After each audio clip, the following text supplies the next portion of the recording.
It's a bizarre feeling when you actually click into the fact that your thoughts aren't your own. It actually made me feel kind of bizarre to feel that way, or my thoughts aren't me. And Yeah. it was like, well, hold on, who am I then? Like, what do you mean my thoughts aren't me?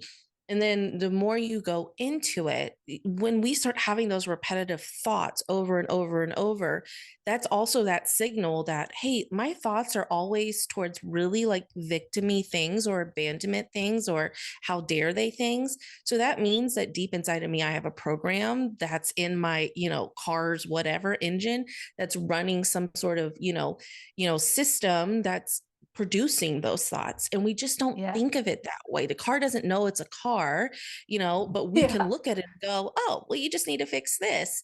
That's where, you are not only the engineer, you're the auto mechanic, you're the car, you're all of it. So if we can have Yeah. multiple different perspectives of our job in this physical world, then we have much more compassion for ourselves. It's just like separating yourself out and turning back around and looking at yourself. And it starts with curiosity. I think too, when you can reframe things from a curious point of view, you're not looking at it with judgment. You're not looking Mm. at it and going, Lauren, why did you do that, you idiot? You're looking at it and going, girl, what's going down right now? Like, or whatever. I always I know. say girl to myself. I did too. I'm like, whoa, I really went on a mental bender right there. I went crazy. And it was like, whoa, what just happened? And I think there's a fear that if we don't shame ourselves and judge ourselves, then we're not going to learn the lesson, or I let myself get Yeah. away with it. And then we Yeah. see how we also treat other people like that. They did something to me, so I got to ice them out. I got to say something back because they won't learn that they should never do that to me again. So how we treat other people is how we treat ourselves. And so if we can have compassion for ourselves, we can also say when somebody does something towards us, we can also hold compassion for them.